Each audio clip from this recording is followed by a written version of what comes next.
कब्रिस्तान। मनोहर का घर पुराने कब्रिस्तान के पीछे था और उसके घर के छत से वह कब्रिस्तान अच्छे से दिखता था। वह रोज उस कब्रिस्तान को पार करके ही अपने काम पर जाता था। मनोहर के 2 बच्चे थे और दोनों बड़े ही शैतान थे। बड़े बेटे का नाम रॉकी और छोटे बेटे का नाम विकी था। एक बार गर्मी की छुट्टियों में रॉकी और विकी की चचेरी बहन सोनिया भी आई हुई थी। तीनों मिलकर रात के लगभग 12 बजे एक रूम में ट्रुथ और डेयर खेल रहे थे। रॉकी सोनिया से पूछता है कि तुम ट्रुथ लोगी या डेयर। सोनिया डेयर लेती है और पूछती है कि तुम लोग कुछ खतरनाक करने के लिए तो नहीं कहोगे ना। रॉकी, ये हुई ना बात, तो जाओ अब छत पर से घूम करके आओ और छत पर रखे गमले में से फूल तोड़कर लाना होगा, तभी हमें पता चलेगा कि तुम छत पर से आई हो। सोनिया, छत पर से तो कब्रिस्तान दिखता है। नहीं, मैं नहीं जाऊंगी। रॉकी और विकी दोनों सोनिया को छत पर जाने के लिए ज़बरदस्ती बोलते हैं। सोनिया छत पर जाती है और जैसे ही गमले में लगे फूल की तरफ बढ़ती है, तभी उसकी नज़र कब्रिस्तान की ओर पड़ती है। कब्रिस्तान में एक बड़ा सा सूखा पेड़ होता है। वह देखती है कि उस पेड़ पर एक सर कटी हुई लाश उल्टी लटक रही होती है। सोनिया उसे देखती है और ज़ोर से चिल्लाती हुई बेहोश हो जाती है। फिर जब सोनिया बहुत देर तक छत पर से नहीं लौटती है, तो रॉकी और विकी दोनों डर जाते हैं और वे छत पर जाके देखते हैं तो पाते हैं कि सोनिया बेहोश पड़ी है।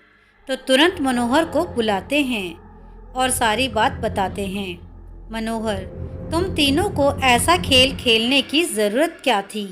और रॉकी, तुम तो जानते हो उस कब्रिस्तान के बारे में कैसे कैसे खबरें आती हैं, फिर भी तुमने सोनिया को रात में छत पर जाने के लिए क्यों कहा? रॉकी, सॉरी पापा, मुझसे गलती हो गई, हम आगे से ऐसा नहीं करेंगे। मनोहर, अब फिर कभी दोबारा ऐसा काम किया तो तुम दोनों को उसी कब्रिस्तान में छोड़ आऊँगा। अच्छा सोनिया बेटी, ये बताओ तुमने वहाँ ऐसा क्या देख लिया था कि तुम वहीं बेहोश हो गई? सोनिया सहमी हुई हालत में मनोहर को सारी बात बताती है कि उसने क्या देखा। मनोहर ने उस कब्रिस्तान के बारे में ऐसी खबरें पहले भी सुनी हुई थी, इसलिए वह सोनिया को डांटता नहीं है और बच्चों को संभल कर रहने की सलाह देता है। एक दिन मनोहर को काम से छुट्टी मिलने में देर हो जाती है और उस दिन उसे ऑटो भी नहीं मिलता है। वह पैदल ही घर की ओर चल पड़ता है। इधर विकी और रॉकी दोनों आपस में बात करते हैं। रॉकी, विकी, तुम्हें क्या लगता है सोनिया ने जो कहा वो सच है? मुझे तो लगता है कि वो सिर्फ बातें बना रही है, वो उसका भ्रम होगा। विकी, अरे नहीं भाई, तुमने उसकी हालत नहीं देखी क्या? एक दिन भी और यहाँ रुकने को तैयार नहीं हुई। मुझे लगता है कि उसने सच में कुछ देखा होगा। रॉकी, चलो हम कब्रिस्तान में जाकर खुद ही देख लेते हैं। विकी, अरे भाई, तुम पागल तो नहीं हो गए हो?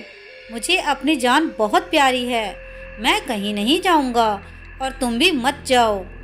विकी के मना करने के बावजूद रॉकी नहीं मानता है और वह अकेले ही कब्रिस्तान की ओर चल देता है। कब्रिस्तान का दरवाज़ा खोलता है और अंदर चला जाता है।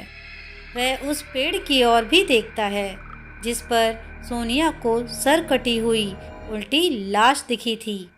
रॉकी खड़े होकर उस पेड़ की ओर देखता है। तभी एक अदृश्य हाथ उसके पैरों को पकड़ लेता है। रॉकी डर जाता है और ज़ोरों से चिल्लाने लगता है, बचाओ बचाओ, मुझे छोड़ दो, मुझे छोड़ दो, मुझसे गलती हो गई, मैं फिर कभी यहाँ दोबारा नहीं आऊँगा। दूसरे कोने पर एक कब्र होती है जो कि खुली हुई थी। उसके ऊपर खून लगा हुआ होता है। वह अदृश्य हाथ से रॉकी को खींच कर लाते हैं और उस कब्र में ढकेलने की कोशिश करने लगते हैं। रॉकी चिल्लाता है, छोड़ दो मुझे, छोड़ दो, मुझसे गलती हो गई, मैं फिर यहाँ कभी नहीं आऊँगा, मुझे मत मारो, मुझे जाने दो। मनोहर काम से पैदल घर पहुँचने वाला ही होता है। जैसे ही वह कब्रिस्तान से गुजरता है, उसे रॉकी की आवाज़ सुनाई देती है। मनोहर, ये क्या? ये तो रॉकी की आवाज़ लगती है, ये तो कब्रिस्तान से आ रही है, मुझे जाके देखना चाहिए। मनोहर कब्रिस्तान में चारों ओर देखता है, लेकिन रॉकी कहीं दिखाई नहीं देता है। वह घर लौटकर आ जाता है और विकी से पूछता है कि रॉकी कहाँ है। विकी, पापा, मेरे बार बार मना करने के बावजूद भी रॉकी कब्रिस्तान में चला गया। वो जानना चाहता था कि सोनिया जो कह रही थी वो सच है या नहीं। मनोहर, हमारे पास समय बिल्कुल भी नहीं है, जाओ घर के मंदिर में शंख में जो जल रखा है वो जल्दी से लेकर आओ, हमें रॉकी को खोजने कब्रिस्तान जाना पड़ेगा। विकी वो जल लेकर आता है। मनोहर और विकी कब्रिस्तान में जाते हैं। मनोहर जल छिड़कता है, फिर उसे किसी के घसीटने का निशान दिखाई देता है। वह समझ जाता है और फिर उस निशान का पीछा करते हुए उस कब्र तक पहुंच जाता है। मनोहर कब्र के आसपास वो कुछ जल छिड़कता है। कब्र से अजीब अजीब सी आवाज़ें आती हैं। विकी बहुत डर जाता है। मनोहर, मुझे लगता है कि श्रापित प्रेत आत्माओं ने रॉकी को इस कब्र के अंदर कैद कर लिया है, हमें जल्द ही इसे निकालना होगा। तुम ये पवित्र जल आसपास छिड़कते रहो, इससे हमें वो प्रेत आत्माएं कोई नुकसान नहीं पहुंचा पाएंगी। मैं कब्र को खोलने की कोशिश करता हूँ। मनोहर कब्र को खोलने की बहुत कोशिश करता है। अंत में वह कब्र खुल जाती है।